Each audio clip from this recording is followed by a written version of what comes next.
From Hollywood, it's time now for... Johnny Dollar. Dr. Bigby here. Dr. Bigby. I'm asking you for the second time now to come out to the Cronin place. I told you last night, Mr. Dollar. The circumstances are different now, a lot different. We don't need a doctor. We need a coroner. A coroner? Where are you calling from? The operator told me the phone out there was out of order. It is. I'm at a forestry station a mile down the road. Jason Prell cut the wires last night before he was killed. Jason killed? Shot to death during the storm. So that's how he ended up. It took a long time, but everything finally comes home. Yes, Mrs. Cronin said the same thing an hour or so before she died. Dolly, too. Her heart, Mr. Dollar? In a way, maybe. The dancing darling. Finally at rest. She... What do you mean, in a way? Dr. Bigby, Mrs. Cronin was murdered.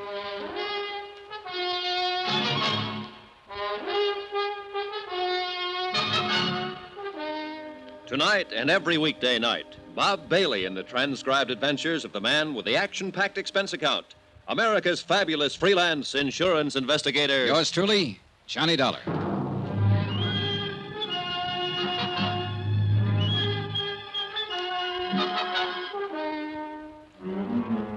From Special Investigator Johnny Dollar at the Cronin Estate, Wells Falls, New York, to the Home Office Surety Mutual and Trust Company, Hartford, Connecticut.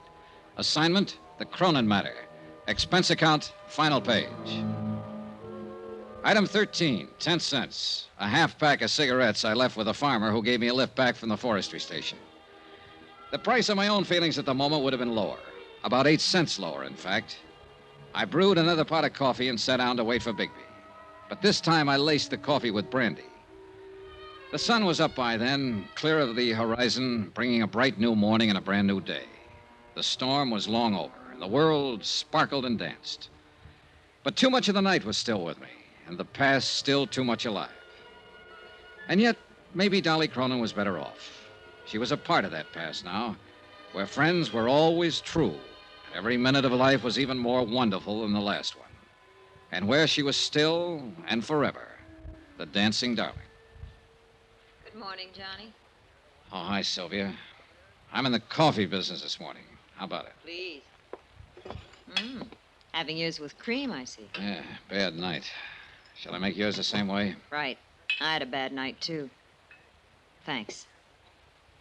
You look real beat, Johnny. Couldn't be any beater. Something pretty terrible happened last night, didn't it? Yes. Jason Prell is dead. Oh. And Dolly Cronin is dead. Oh, no. I loved her, Johnny. I didn't mean what I said last night about life always having been too easy for her, and you were right. It was just being frustrated, tied in knots and covering up. I loved her. She was sweet. Yeah, she was quite a gal. She had something, I don't know. She had love. She loved people, and they loved her in return. Maybe so. Anyway, I guess this belongs to you now. The necklace? The circle of fire? What do you mean it belongs to me? She made a will last night. I witnessed it. She left the necklace to you. I just can't believe it. Johnny, can I put it on? Why not? It's yours. She wanted you to have it. You look good in it. I just can't believe it, Johnny. Well, before you get carried away too far, maybe you'd better brace yourself. Oh, it's not mine after all. Oh, it's yours, all right. But it's not real. What? It's a good copy, worth maybe $400 or $500, but that's all. Well, I don't understand. It's so well known. The circle of fire. It's been written up over and over. Yeah, from old records. But nobody's really examined it for years, since before Barnaby Cronin died. It's been locked up in a bank vault until I took it out. Was there ever a real one? Yes, originally. But it was broken up and disposed of years ago. Jason Prell knew it, was in on the substitution, I suppose. That's why he was so desperate to steal it from me and get rid of it before I found out it was a copy. He knew that if that deal came to light, it would call attention to some of his other activities, worse ones. What do you mean? Prell had complete charge of Mrs. Cronin's estate. He told me it was worth practically nothing. But according to records I saw in New York, it amounted to over $1 million in the beginning. He was stealing her blind all these years. Oh, it was easy. She was alone in the world, knew nothing about business. She trusted him, thought he was her friend. She trusted everybody, much too much. Well, she sure trusted the wrong ones, including her husband. Barnaby? Sure. Who do you think disposed of the necklace and slipped her a copy after making such a big deal out of his fabulous wedding gift? A phony. And she worshipped him. The king. In her book, the man who could do no wrong. Well, in the business book, he didn't do much else but wrong. According to the records, most of his deals were pretty shady, especially after he and Prell teamed up. Yes, Miss Atherton? Dr. Bigby is here to see you. All right, show him in. Mr. Dollar, I wouldn't believe too much of what he says. He's a chronic drunk. Yes, I remember you telling me. Show him in. Yes, sir. Well, I was just thinking, Johnny. Mrs. Cronin didn't know any of this, I assume. no, she was safe in her dream world. And she thought she was giving me the real necklace. That's right. It's crazy. And kind of wonderful, isn't it? Just like that, she gave me something she thought was worth $500,000. Just because I was nice to her and liked her. You know something, Johnny? What? I'm just as glad it is a copy. It's beautiful, and I love wearing it. I'd have been scared of the real one. And I'll always remember that, like that dream world of hers, she thought it was real. One more question left, but a big one. The question of murder. And I already had the answer. I was sure of it. And I knew there was nothing I could do about it. Dr. Bigby was a man under 60, but he looked years older, a harried man, tired and worn. He sat down for a moment and we talked. And I began to realize that here was another man who'd been under Dolly Cronin's spell, and who was shocked and hurt by her dying. It was a remarkable thing and a difficult one to explain, Mr. Dollar. Like many another, I suppose, I often wondered why I felt the way I did about her. It was a sort of magic she had. Yeah, I know. Even as a girl here in the village, she had that same power and had it without knowing it. Everybody loved her. No, not quite everybody. At least one person didn't. Yes, you mentioned on the phone the word murder. That's right, Dr. Bigby. Who killed her? A man we can't touch because he's already dead. Jason Prell. Well, he's done about everything else, I guess. I wouldn't put it past him. What do you base it on, Mr. Dollar? A bottle of pills. Prell supposedly went to Tupper's Lake last night and got a prescription filled for Mrs. Cronin.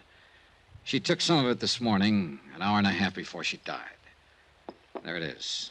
I'd seen the bottle on the train coming up with a few tablets left on the same prescription. And these are different. Well, you're right on one count, Mr. Dollar. Those aren't what the prescription calls for. What do you mean, one count? I talked to the druggist at Tupper's Lake on the phone last night. He told me about Jason being in. All right, it still stands. He had the prescription filled and then changed the tablets, substituted these. It's possible. Would you happen to know what they are without having them analyzed? I've got a pretty good idea, but I'll wait until I've examined her before I'll say positively. Mr. Dollar, I'd like to explain why I wouldn't come out when you called me last night. Yeah, I wish you would. I'd been drinking. So I gathered. I'd been drinking that other time, too, and I'd made a mistake. I didn't want to make another one. Just what do you mean? When Barnaby Cronin died here, I signed the death certificate. Yes, I know.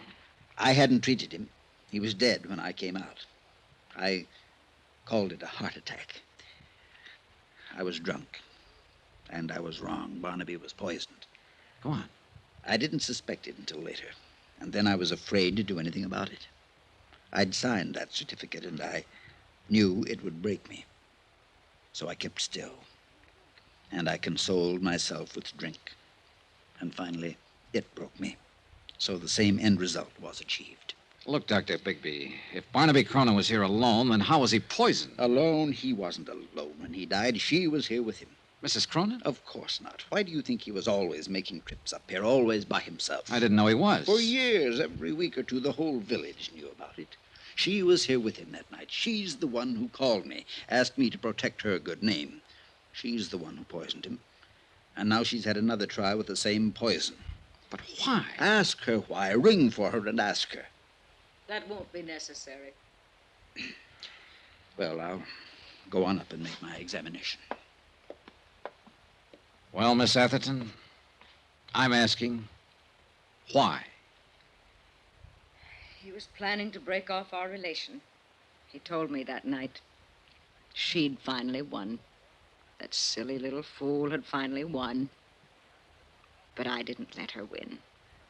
I killed him. You're confessing to murder, you know. It doesn't matter now. I've accomplished everything I meant to accomplish.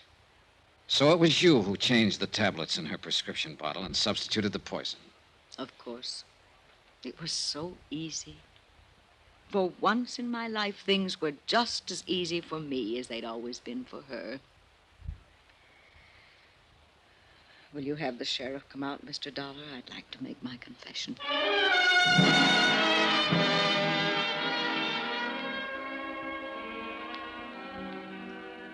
It's odd how things work out sometimes, Mr. Dollar. Yeah. Mrs. Cronin said something like that last night. I was pretty certain when you showed me the tablets, but I wanted to make my examination first. What do you mean?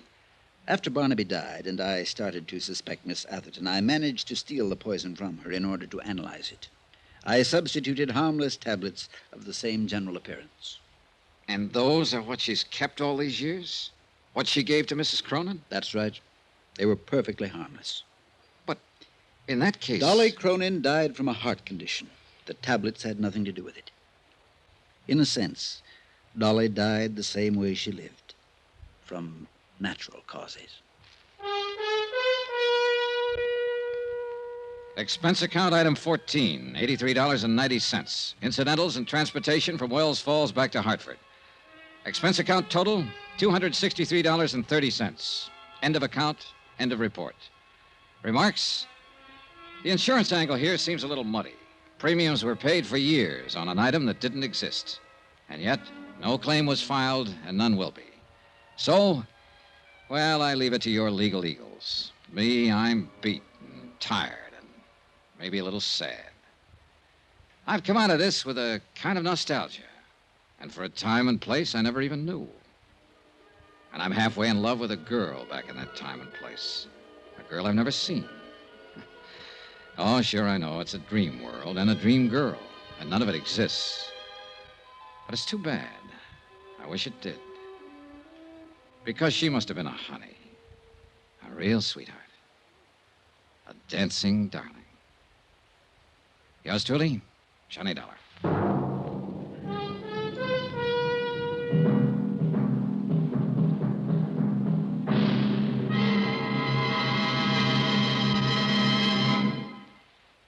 Remember, please, there'll be a new exciting story on Johnny Dollar beginning next Monday. Next week, the story of a man worth $50,000 who didn't have a cent to his name. Join us, won't you? Yours truly, Johnny Dollar.